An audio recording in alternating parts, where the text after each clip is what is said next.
Beaucoup de nos membres font face à différents défis, par exemple être sur un vaisseau, avoir un trouble d'apprentissage ou un défi ou une mauvaise connexion d'Internet. Merci Rogers. Notre prochaine séance concerne rendre nos communications accessibles. On se retrouve, c'est Anna Karina qui va animer cette partie. Comme je l'ai dit avant, Anna Karina est une journaliste et je n'ai pas dit qu'elle est l'animatrice de Canada en perspective, une série télévisée sur MITV quant à des enjeux sur le handicap et le vieillissement. Elle a créé un film documentaire Talent on Tap, le travail avec des personnes handicapées, avec 5 personnes vivant avec des handicaps. Anna-Karine a revu cette émission au début de la pandémie pour partager leurs leçons sur gérer ce qui se passe. Le deuxième film de la série, c'est More Talent on Cap.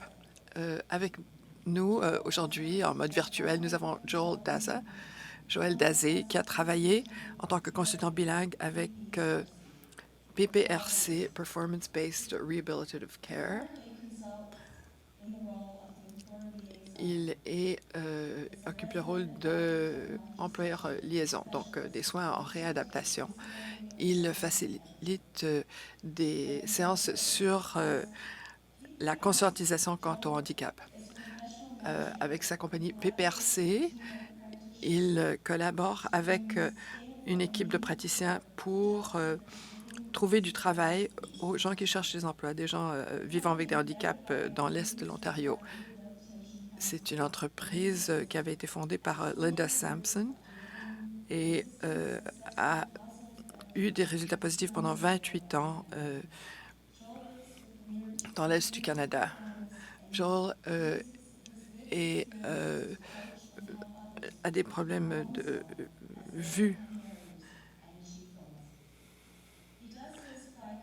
Il travaille en ayant une aptitude optimiste, vraiment se retrouver les manches et travailler, une passion et une capacité d'être versatile avec de la créativité et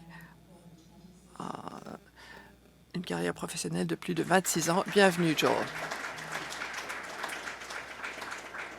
Merci. Alors, Joël, c'est Anna-Karina. Comment ça va? Ça va bien? C'est un plaisir de vous voir. Ouais, je suis vraiment belle aujourd'hui. Ouais, je suis certaine. Alors, vous savez que j'ai les cheveux noirs, longs, et que j'ai des lunettes très épaisses. Et j'ai aussi un iPad avec moi parce que mon iPad me donne mes mots en une police très grande. Je ne sais pas si vous le saviez, Joel, mais j'ai des handicaps d'ordre épisodique qui ont un effet sur mes niveaux d'énergie, ma capacité de dactylographier et ma vue. Donc, je suis vraiment très consciente de la lumière, du bruit, l'énergie dont j'ai besoin pour travailler. Donc, bien m'organiser et trouver le rythme approprié, c'est mon défi. Alors, c'est un plaisir d'être ici. Joël Dazé, je m'identifie comme Iken de Miwil.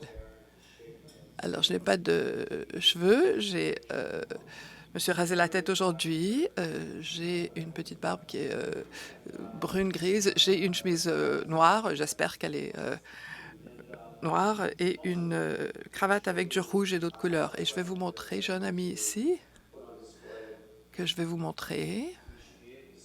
Vous devriez pouvoir le voir maintenant. C'est baroque. Genre, on a vu la photo, puis ensuite elle est partie. Maintenant, on voit juste un J à l'écran. Et le fond est noir. Ah, voilà. Maintenant, on voit un lit avec une masse noire dessus. Oui, ah, voilà. C'est baroque, qui est un chien guide. Il a presque 5 ans. C'est un Saint-Pierre de la Fondation de New York et il s'appelle B-Boy et Rock sur la scène. Alors, c'est un plaisir de vous rencontrer, vous deux. Alors, Joël, merci d'être venu vous joindre à nous en mode virtuel. Donc, c'était plus sécuritaire, plus efficace pour vous de le faire en mode virtuel plutôt qu'en personne. Oui, c'est le cas. J'ai un voyage que je vais faire avec mes enfants bientôt. Et donc, de d'être présent en mode virtuel, ça m'aide à minimiser le risque de d'encontrer des problèmes qui pourraient annuler ou faire que j'ai annulé mon voyage. Alors, pour que vous arriviez ici avec un chien guide, ça exige quel genre de préparation, de planification? Donc, imaginons une routine matinale normale. Si on devait aller se déplacer, voyager pour un événement comme celui-ci. Donc, on se prépare le matin, s'habiller, repasser des vêtements, aller en voiture, prendre tout le temps pour se déplacer. Et surtout si on a à être conférencier et on ajoute les facteurs de vivre avec un handicap, il y a d'autres. Donc, je cherchais mes lunettes de soleil ce matin, je ne me souvenais pas où je les avais vues. Alors, donc, il faut planifier pour avoir tous les objets dont on a besoin prêts, dont on a besoin pour le voyage, prévoir le parcours à l'avance, savoir où se trouvent les sorties, les entrées du lieu de rencontre, comment le trouver une fois qu'on arrive, arriver à gérer les réactions des gens quand on voyage avec un chien guide et aussi gérer l'idée de vouloir faire des choses de façon indépendante et permettre aux autres de vous aider. Donc, aussi une plateforme de transport en commun qu'on ne connaît pas, une météo qui n'est pas très bonne.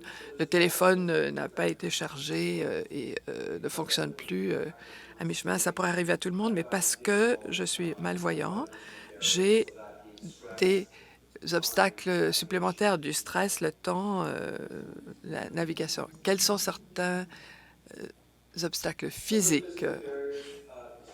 Donc, la construction en route, des autobus bondés, des plateformes pleines de monde, des retards de la circulation. Et donc, moi, j'habite à Canada, donc je dois prendre un autobus au Park and Ride et un autre autobus jusqu'à Tiny's Pasture et de là, le train léger jusqu'à Lyon. Alors, j'ai une question de personnes ignorantes. Sans pouvoir voir les arrêts d'autobus et les numéros des autobus, comment identifier l'autobus approprié? Bon, alors, c'est là qu'on parle de communication accessible. Il y a différentes choses pour les sens. Donc, si on a de la vue, on peut voir le chiffre sur l'autobus, le 61, l'autobus 6, etc. Et il y a aussi la file. Alors, donc, on a plutôt ce qu'on entend, donc le signal qu'on entend quand les portes s'ouvrent, là, on sait qu'on va monter. Et si on a un téléphone intelligent, moi, j'ai pu montrer mon chien parce que j'étais sur je suis sur mon téléphone, mon iPhone. Alors, avoir un iPhone et différentes applis sont des choses qui peuvent m'aider à trouver mon chemin, à pouvoir lire les choses dans l'environnement construit et pouvoir gérer nos déplacements et la planification. Alors, c'est ça. Alors, surtout des signaux sonores. Bien, mon chien guide, c'est vraiment mon grand secours. Mon chien connaît un parcours que je fais si je le fais assez souvent.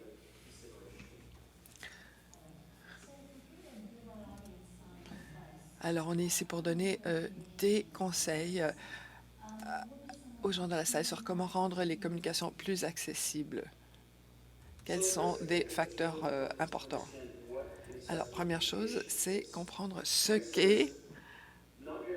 que sont les communications accessibles. Alors, on veut avoir des communications claires, communications directes. On veut des communications faciles à comprendre et on veut des communications qui sont disponibles en format varié. Et quand on parle de communication accessible, on veut tenir compte des obstacles éventuels à la communication. Donc, ce qu'on doit naviguer quand on vit avec des obstacles à la communication. Bon, alors suite à ce que vous avez dit en premier, donc pour rendre les communications claires, alors vous voulez bien cibler et sans ambiguïté.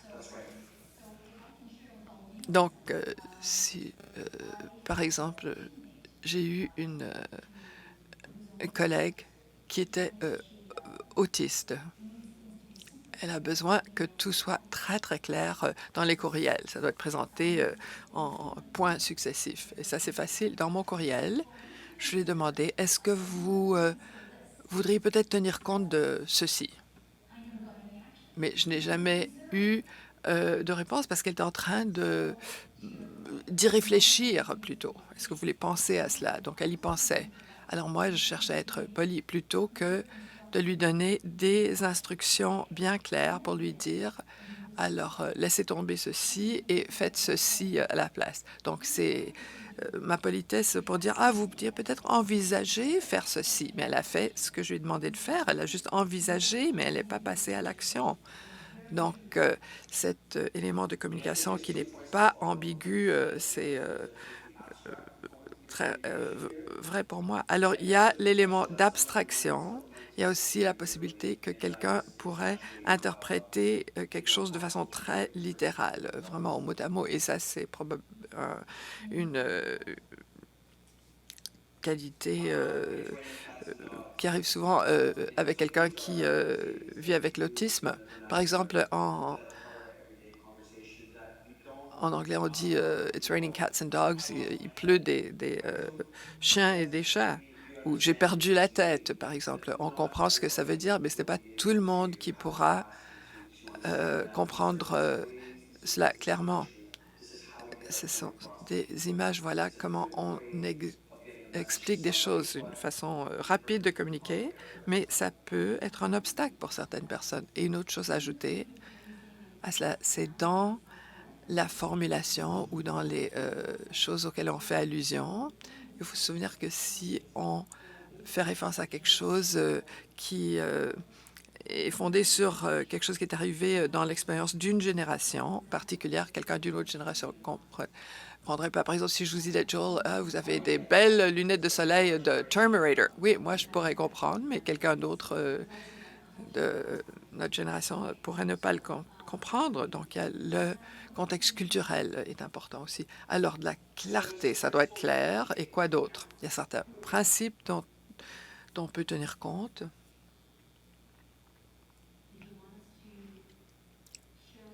Est-ce que vous voulez partager un écran? Non, pas encore.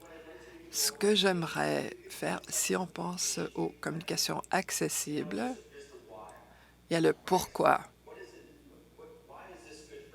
Pourquoi est-ce que c'est bon pour moi? Pourquoi est-ce que c'est bon pour les autres? La première chose qu'on doit comprendre, c'est que 22 de la population active au Canada vit avec un handicap. Donc, 6,2 millions de Canadiens et 1,7 million d'Ontariens.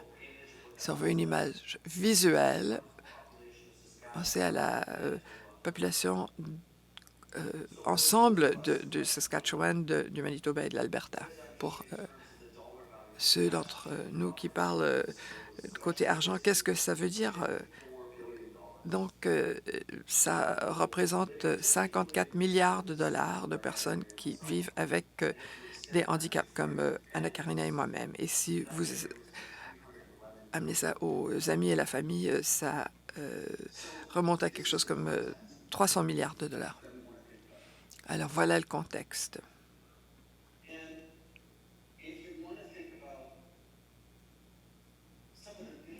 Et si on veut penser à certains des résultats principaux, si on a des communications accessibles, c'est quoi les avantages immédiats? Bon, ça permet à tout le monde d'avoir accès à l'information et aux services. Ça me permet à m'engager engagé dans des consultations et des communications et ça me permet de participer entièrement aux événements. Ça, ce sont les avantages immédiats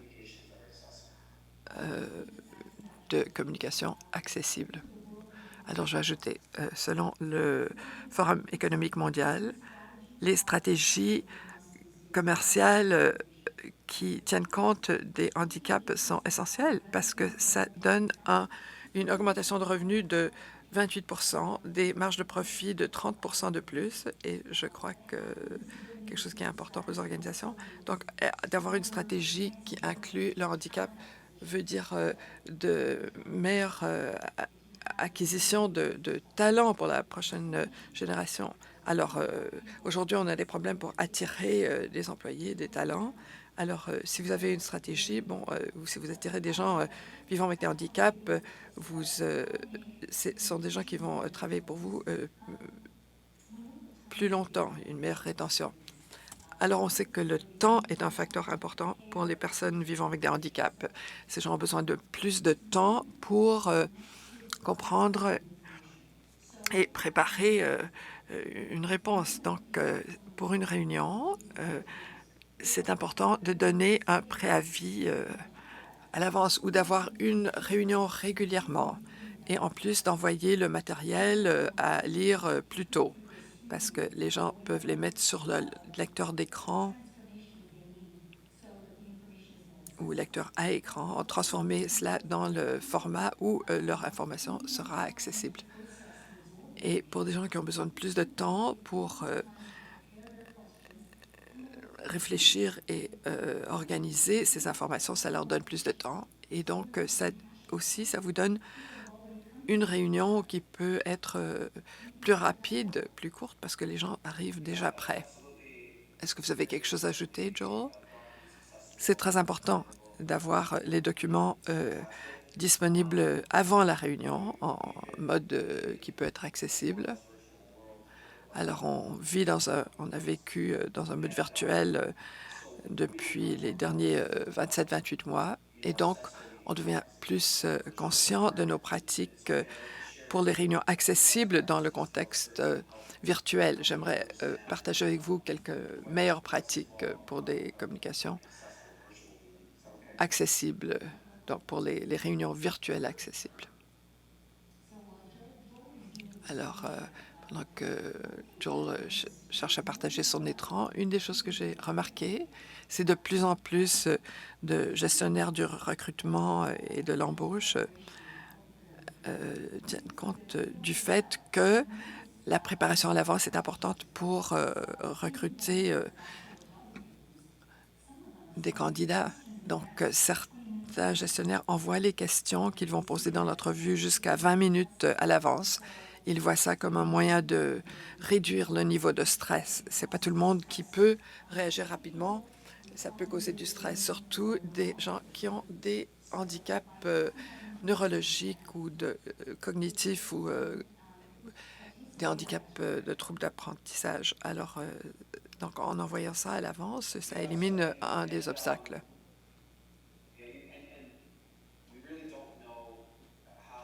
Et on ne sait vraiment pas comment les gens sont touchés. On ne sait pas aussi comment les gens peuvent vivre le stress. Donc, c'est vraiment important de savoir comment cette personne aimerait qu'on la traite. Alors, j'ai quelques indices ici. Alors, pour la réunion, il faut se souvenir qu'on veut une plateforme accessible. Il y a toutes sortes de plateformes pour les réunions à distance et ce ne sont pas toutes qui sont accessibles. Donc, par exemple, des gens qui ont besoin d'accès parce qu'ils ont une perte de vue, certains qui ont des obstacles du côté des troubles d'apprentissage, d'autres qui sont malentendants. Alors, est-ce que vous avez du service de sous-titrage de texte ou d'interprétation en langue des signes? Parce que tout le monde aimerait pouvoir suivre ce qui se passe. Est-ce que le matériel présenté est accessible pour tous?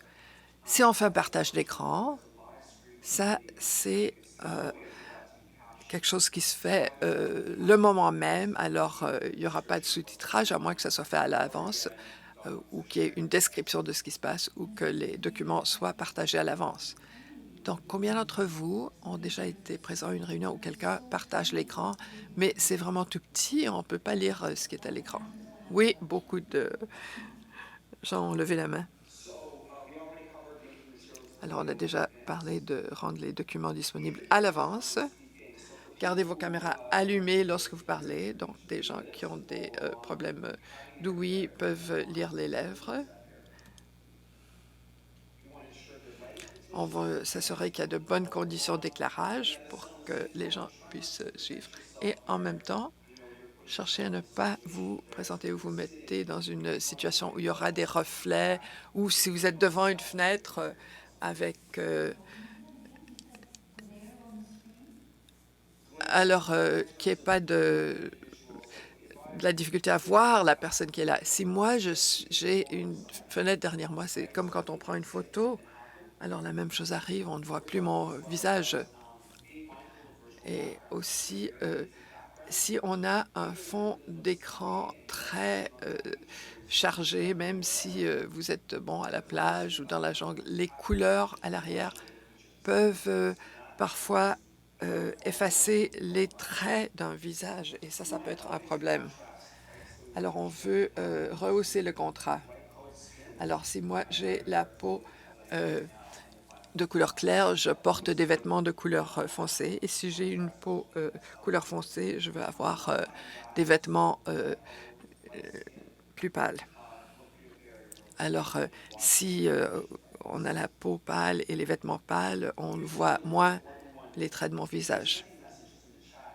Et une autre chose importante, si vous envoyez des messages dans le chat, vous pouvez envoyer vos messages aux facilitateurs, parce que certains utilisent des éléments technologiques, des moyens technologiques pour lire l'écran. Si un message arrive et le conférencier présente quelque chose, il y a 3 ou 4 minutes du dialogue qu'on n'entend plus, et s'il y a de l'information cruciale qui est communiquée, elle est perdue. Et ça crée aussi beaucoup de bruit auditif pour quelqu'un comme vous. Oui, ou pour quelqu'un qui a de la difficulté à gérer les distractions, ça peut être un problème. Donc, en fin de compte, évitez de vous servir du chat. Alors, envoyez vos messages soit au facilitateur ou attendez jusqu'à la fin. Et je crois que Zoom a une fonction où on peut le faire pour que les gens envoient directement les messages au facilitateur ou présentez-le comme une des règles de procédure avant la réunion. Alors, si vous voulez vous identifier alors que vous parlez, donc s'il y a seulement 2 personnes, Joel et moi, je ne vais pas dire c'est Joel qui parle, mais s'il y a plus de gens présents à la réunion, on aimerait que les gens s'identifient, c'est Joel qui parle. Et même dans une conversation, si vous posez une question à quelqu'un, si vous dites hey, « Qu'est-ce que vous pensez de ci ?» et vous regardez la personne, ils ne vont pas savoir que vous leur parlez. Et ça m'est arrivé très souvent. Alors, ce qu'on veut dire, Joel, qu'est-ce que vous pensez de ci et de ça? Alors, Joel, dites-nous, comment est-ce que les descriptions verbales vous aident? Les descriptions verbales nous aident à créer des liens de connexion. Alors, si Anne-Karina cherchait à décrire quelque chose qu'elle a vu, peut-être c'était un peu rougeâtre, elle pourrait dire voilà, c'est rouge comme un camion de pompiers. Ou si elle décrit une image qu'elle voit, ou elle a créé un document et il y a une image, elle va décrire l'image. Donc, elle va décrire la scène, l'arrière-fond, les principaux sujets. Donc, photo d'un paysage dans un champ au coucher du soleil et à quelqu'un d'âge moyen qui est debout et il tient la main de sa fille. Alors, c'est un très bon exemple.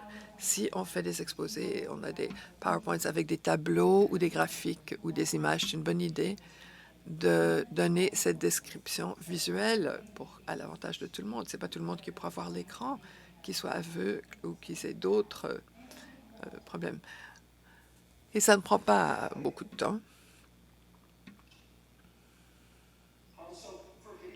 Alors, pour les vidéoclips, on ne veut pas en avoir qui clignotent à un rythme de plus de 3 fois par seconde ou moins, parce qu'il y a des gens qui vivent avec des handicaps, qui ont eu des traumatismes cérébraux ou qui ont d'autres qui ont des problèmes d'épilepsie. Alors, on veut promouvoir leur bien-être.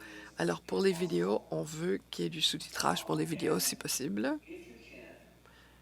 Et si ce n'est pas possible, vous voulez fournir une description de ce qui se passe pour que la personne puisse suivre.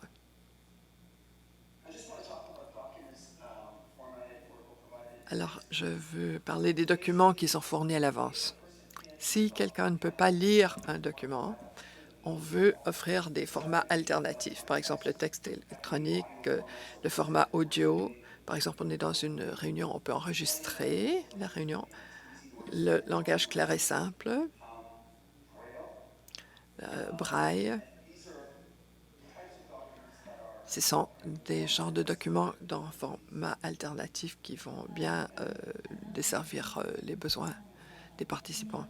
Et un exemple de documents qui sont souvent inaccessibles sont les bulletins de nouvelles. J'ai vu ça à maintes reprises dans une organisation qui envoie un bulletin de nouvelles et la personne qui a des problèmes de vue ne peut pas le lire. Alors, ce qui arrive, c'est qu'il demande à un collègue, est-ce que vous pouvez me lire ce qui est écrit ici? Et ça fait deux choses. Ça veut dire que la personne qui est malvoyante doit demander l'aide de quelqu'un d'autre pour lire quelque chose.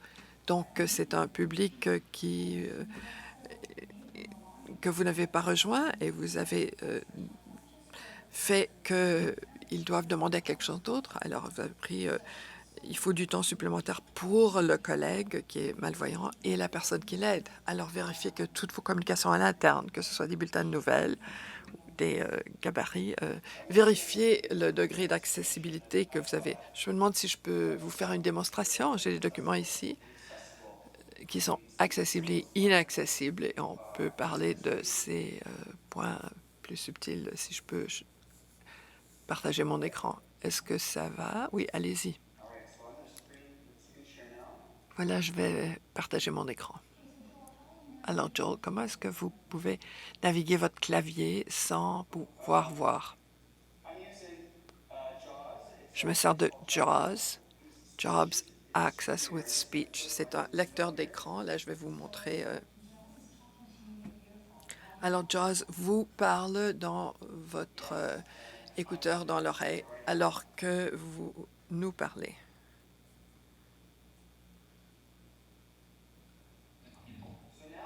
Alors, je vais vous montrer comment ça marche. Alors, vous devriez entendre JAWS.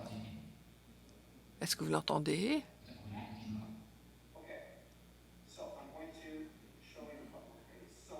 Donc, je vais vous montrer certaines choses. Alors, moi, j'ai des problèmes à lire l'imprimer à l'écran. Je me sers d'un lecteur d'écran qui va lire tout ce qui se passe. Et il y a toutes sortes d'outils qui sont associés qui m'aident à pouvoir travailler dans un environnement visuel. Alors, j'ai certains documents ouverts en Word.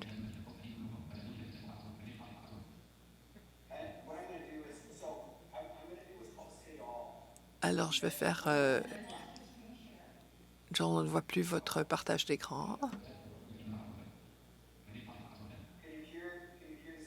Est-ce que vous entendez le son? Oui.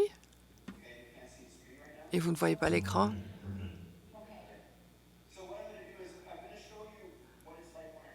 Alors, je vais vous montrer.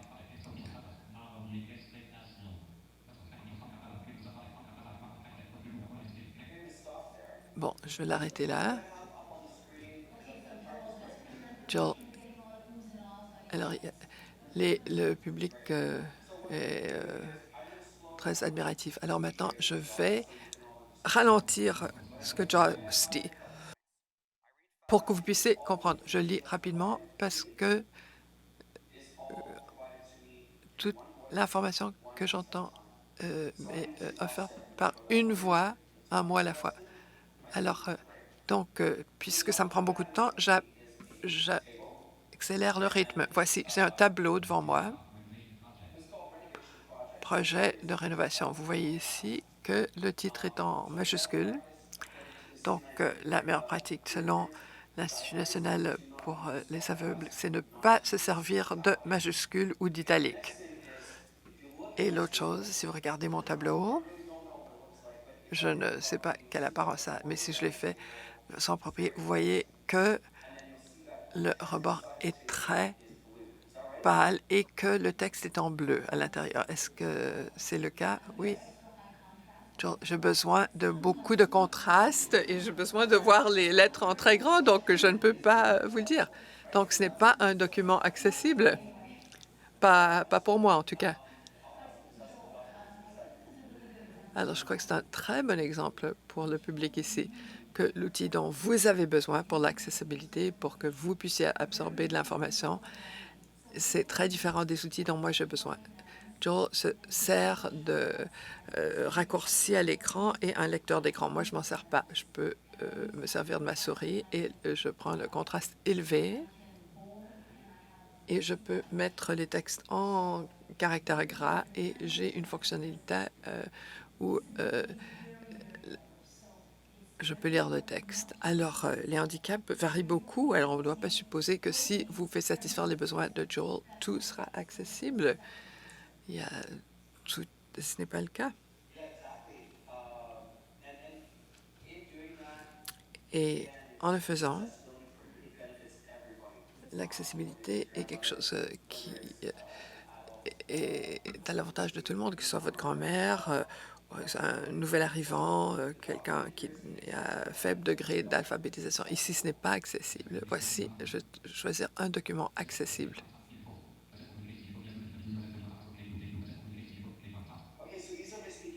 Alors, ça se sent. Je vais ralentir JAWS et j'ai une fonction qui me permet de naviguer les documents rapidement. Alors, je vais les clés rapides et je vais presser la lettre H, ce qui va déplacer mon curseur. Page 2. À l'entête. Et John sait comment trouver les titres.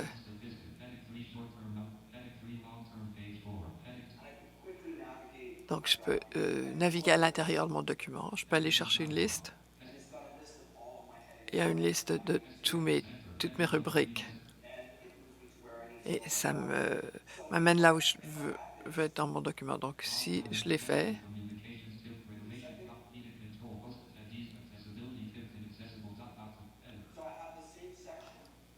donc c'est la même chose. Mais ici, il n'y a pas de rubrique.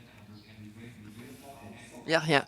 Alors, je dois parcourir lentement où j'ai ce que j'appelle un sale et on me le lit ou faire une recherche de mots-clés. Alors, donc, ça prend plus de temps.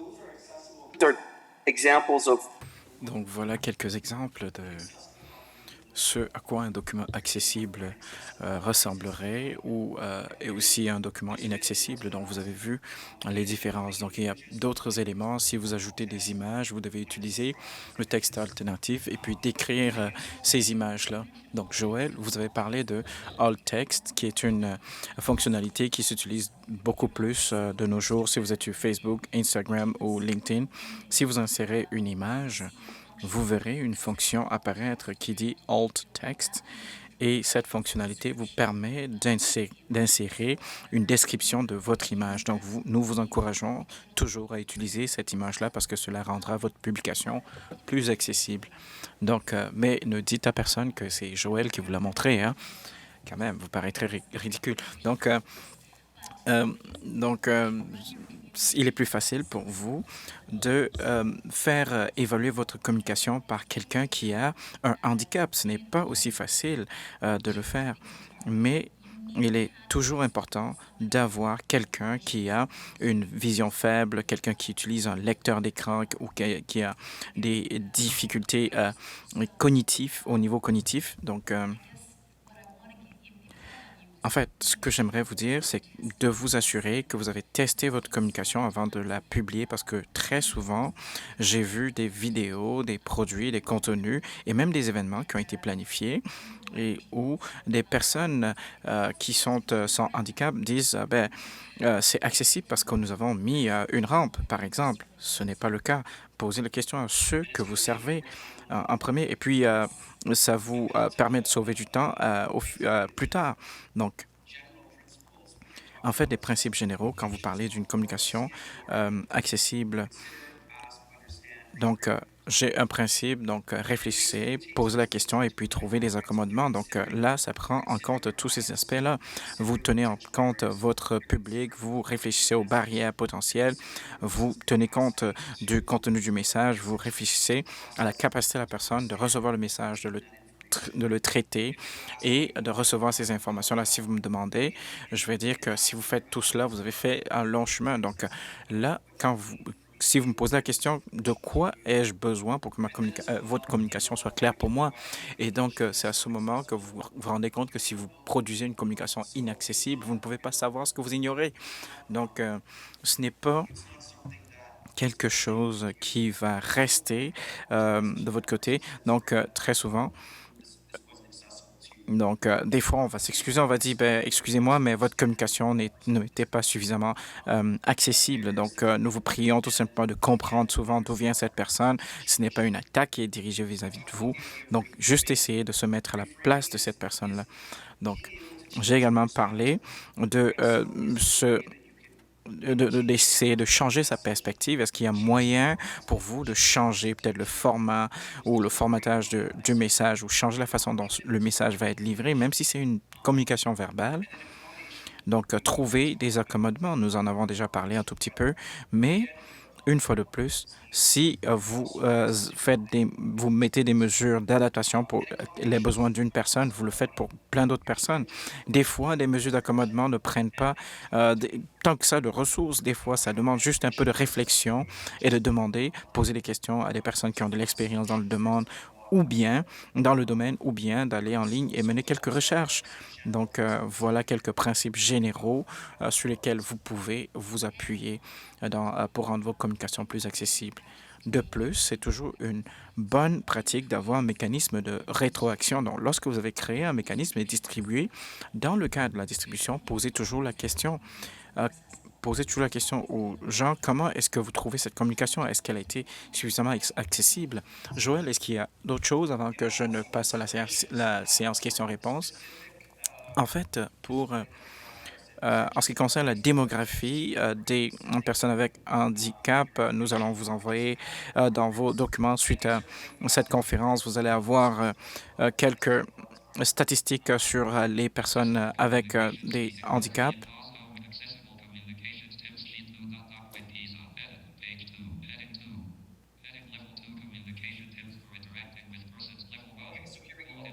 Donc là, je vais arrêter mon partage d'écran.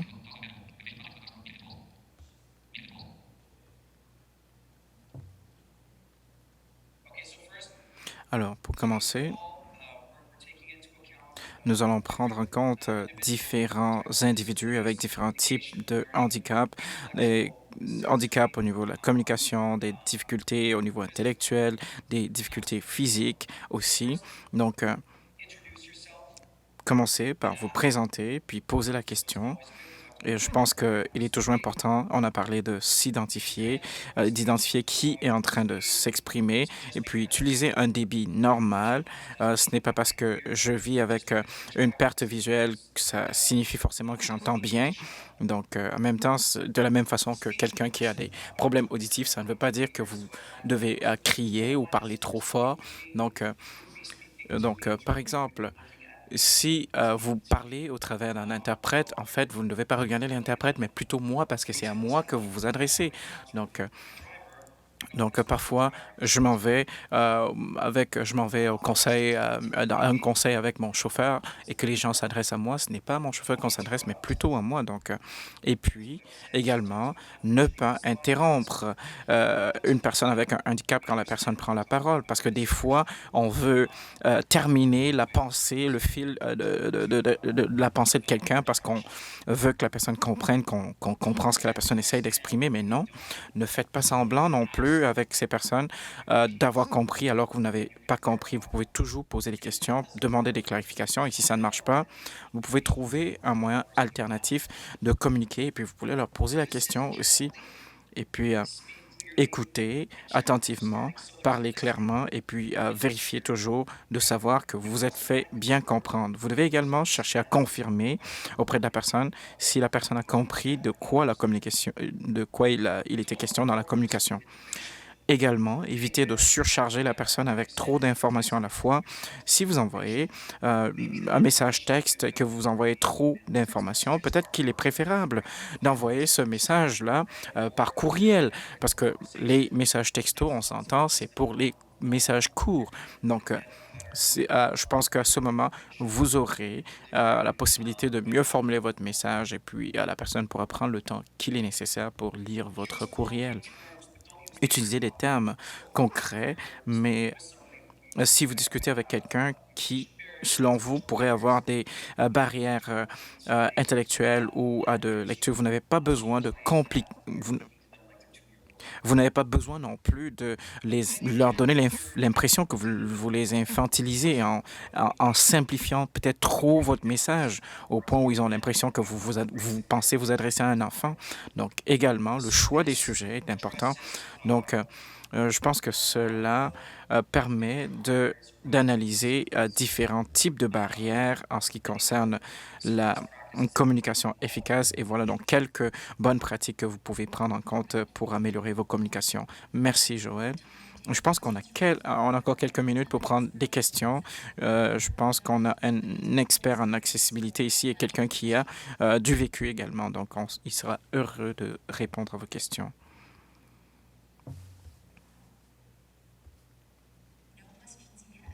Pas de questions pour l'instant. En tout cas, je pense voir une main levée au fond de la salle. Bonjour, je m'appelle George. Je travaille avec l'aéroport, la section locale 20024. J'ai quelque chose, un événement à mon aéroport la semaine prochaine et on parlait, pendant une de nos rencontres, on parlait de l'accessibilité. La plupart du temps, on parle toujours de l'accessibilité en parlant de mobilité parce qu'on doit les amener sur le tarmac et étant donné que nous sommes une petite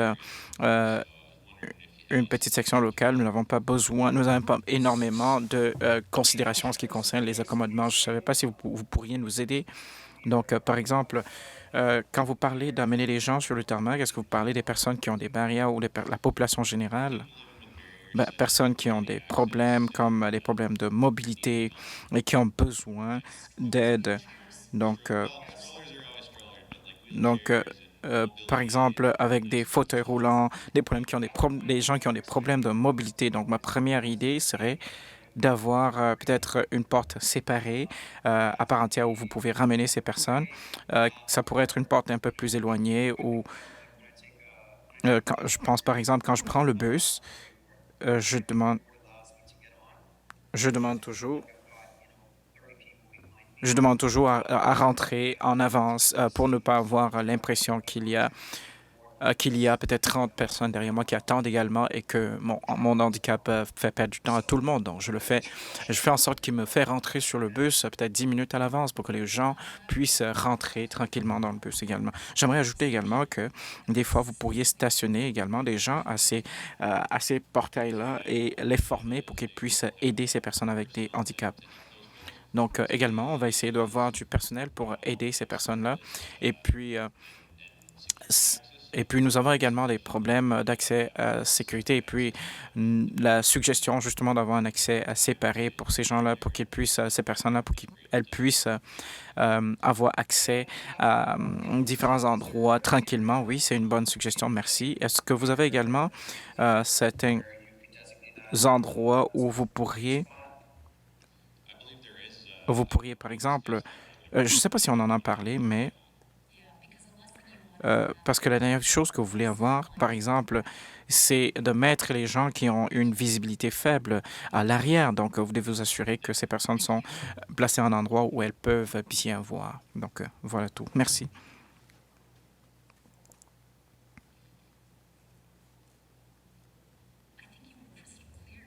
Je pense que, Joël, votre exposé a été on ne peut plus clair parce qu'apparemment, vous avez répondu à toutes les questions que les gens auraient posées. Donc, voilà.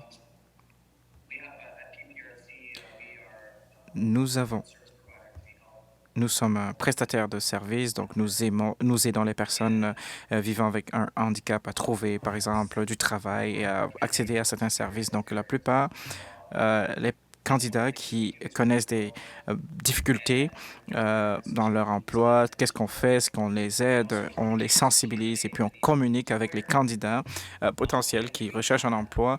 On communique avec eux sur les mesures d'accommodement et puis on discute avec l'emploi également et on essaye d'éduquer également l'employeur. L'année dernière, on avait une situation avec un candidat qui avait été recruté pour un rôle de soutien dans une cuisine et puis il y avait quelques problèmes.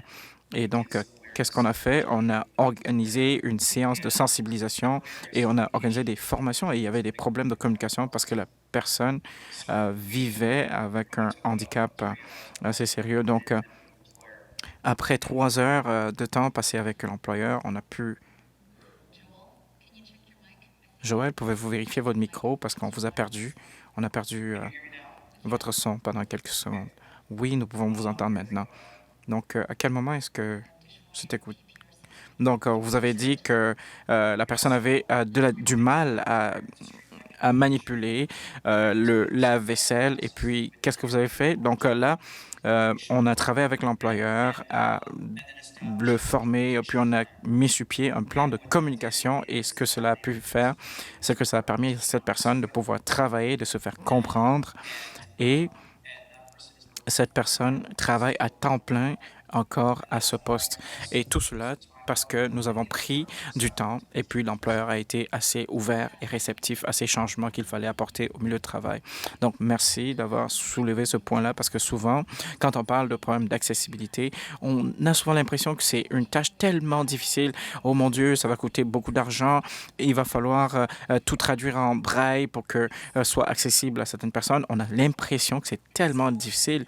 Mais si vous prenez des petits pas, des petites mesures à la fois, parce que ça ne va jamais être à 100% accessible. Les choses changent à chaque moment, notamment maintenant que nous sortons de la COVID et qu'on se rend compte qu'il y a des symptômes, par exemple, invisibles de la COVID longue. Il y a encore il y a une tendance qui émerge maintenant avec des personnes qui ont la COVID longue et cela va venir avec sa litanie d'handicaps invisibles. Donc, comme il a mentionné, il est important de poser la question à la personne, qu'est-ce qu'elle veut? Et une fois de plus, ce que quelqu'un veut aujourd'hui pourrait être différent demain. Donc, il faut garder un esprit ouvert, poser la question, faites de votre mieux et puis demander une rétroaction. Donc, je pense qu'on a une autre question avant de conclure. Salut, je m'appelle Robert de la section locale 0824. J'ai une question. Et je pense que la madame en a parlé un tout petit peu tout à l'heure dans son intervention. Alors, comment, dans le cadre de la COVID-19, avec tous les protocoles qui ont été mis en place et l'isolement, les tests, et donc, comment, j'aimerais avoir un peu d'informations sur comment est-ce que nous allons pouvoir mettre en place des mesures d'accommodement pour les personnes avec un handicap, par exemple, qui ont peut-être une faible vision et où on doit mener des tests sur la personne. Alors, comment procéder? Comment faire, par exemple, prélever les échantillons pour ces personnes-là qui ont un handicap? Est-ce que vous voulez prendre cette question-là? Non, non, non, allez-y, allez-y. Alors, en fait, vous devez vous assurer de mettre la personne en confiance, donc vous vous présentez. Et il est également question de faire attention à ce que vous voyez.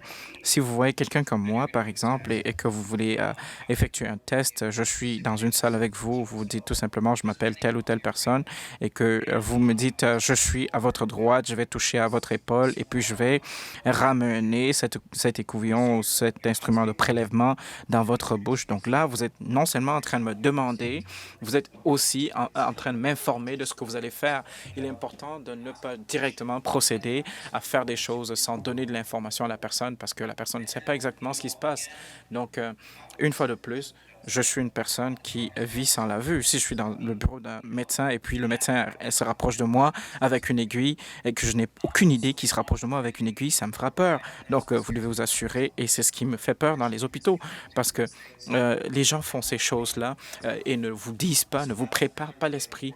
Donc, c'est vraiment important pour vous d'informer la personne, de préparer cette personne et utiliser un langage clair euh, et un langage simple aussi, parce que vous ne savez pas quels sont les autres handicaps de la personne.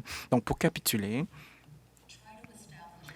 donc vous devez essayer de créer, mettre en place un processus le plus transparent possible.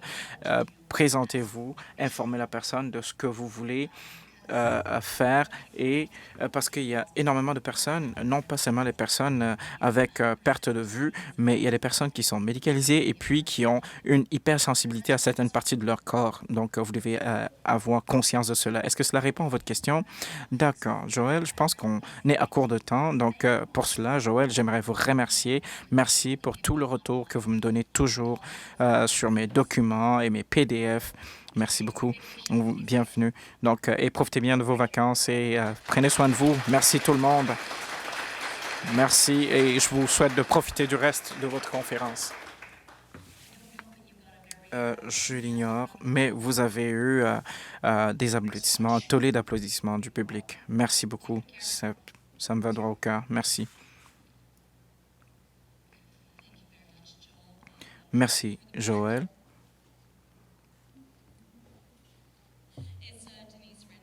Donc, c'est Denise Reynolds, la responsable des droits de la personne. Donc, j'aimerais juste vous remercier pour cette présentation, et je sais que moi-même et plein d'autres personnes ont hâte à recevoir les documents qui sont partagés. Nous vous remercions pour toutes ces informations. Également, nous aimerions remercier Anna Corina pour son travail avec nous aujourd'hui, et nous espérons vous voir bientôt. Et nous avons un petit cadeau pour vous avant que vous ne partiez.